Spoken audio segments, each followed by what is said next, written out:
Hey everyone, welcome back to the channel. Today, we're tackling a health concern that often flies under the radar but is incredibly common: fatty liver disease.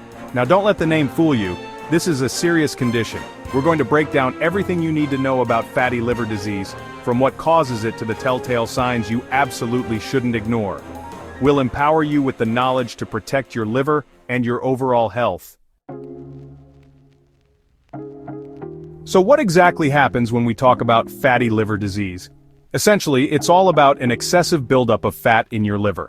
You see, our liver is an amazing organ, a real workhorse, but even it has its limits. When fat starts to accumulate beyond the liver's capacity to metabolize it, that's when trouble brews. This is where hyperlipidaemia comes in. It's a condition marked by high levels of lipids, or fats, in the blood. These excess fats can end up deposited in the liver, leading to, you guessed it, fatty liver disease. Now, there are a few usual suspects when it comes to the causes of hyperlipidemia, and therefore, fatty liver disease. Obesity is a major one.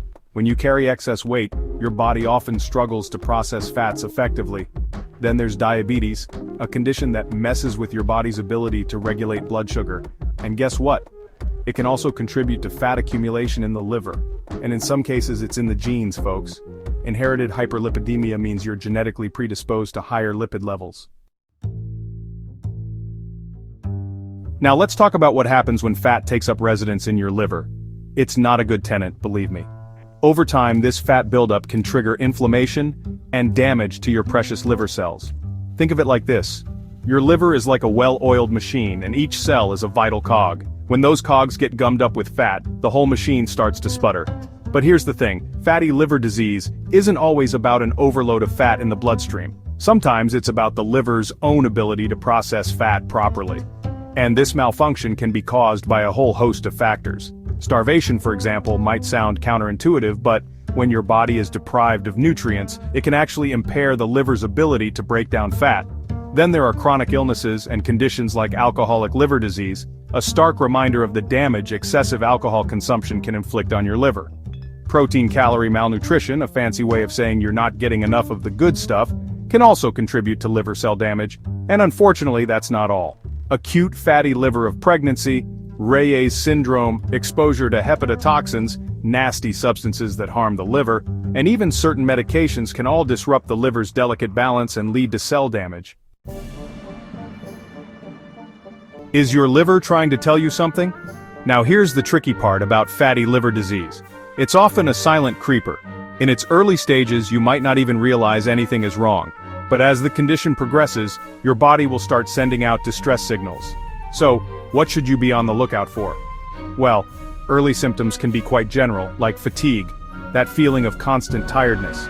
You might experience some abdominal discomfort, kind of a dull ache or fullness in the upper right part of your abdomen where your liver is located.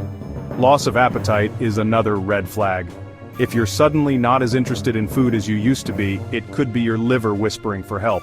And then there's vomiting, weight loss, and low energy, all signs that something isn't quite right. But here's where things get serious.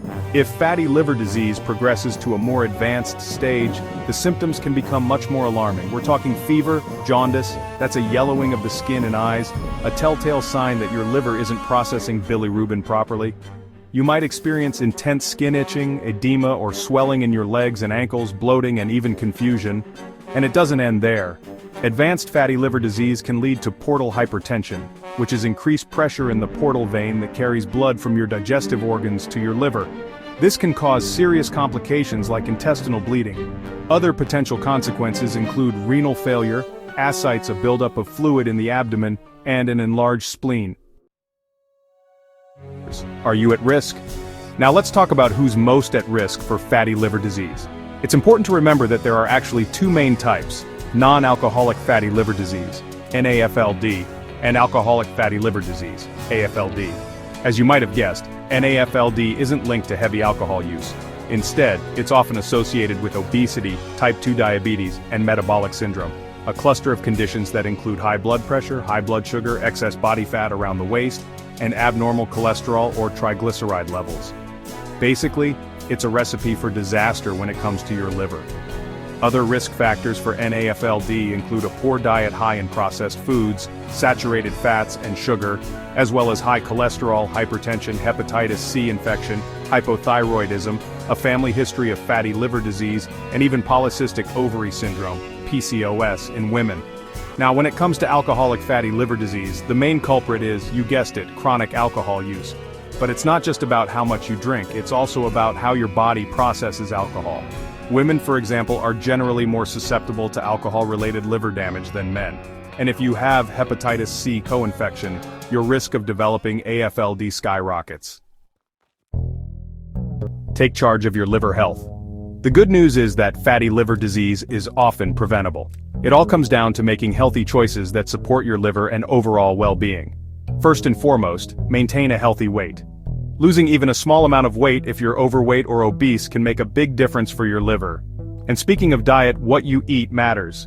Focus on a balanced diet rich in fruits, vegetables, whole grains, lean proteins, and healthy fats. Limit processed foods, sugary drinks, and saturated and trans fats. Those are the bad guys. And let's not forget about exercise. Aim for at least 150 minutes of moderate intensity aerobic activity, or 75 minutes of vigorous intensity aerobic activity per week, along with muscle strengthening activities at least twice a week. Remember, exercise isn't just about burning calories, it also helps your body regulate insulin and process fats more efficiently. If you're struggling with alcohol, it's crucial to cut back, or better yet, quit altogether. And if you have diabetes, high blood pressure, or high cholesterol, work closely with your doctor to manage these conditions effectively. So there you have it, your comprehensive guide to fatty liver disease. Remember, knowledge is power when it comes to your health. By understanding the causes, symptoms, and risk factors, you can take proactive steps to protect your liver. And trust me, your liver will thank you for it. Thanks for watching. If you found this information helpful, don't forget to like, share, and subscribe for more health tips.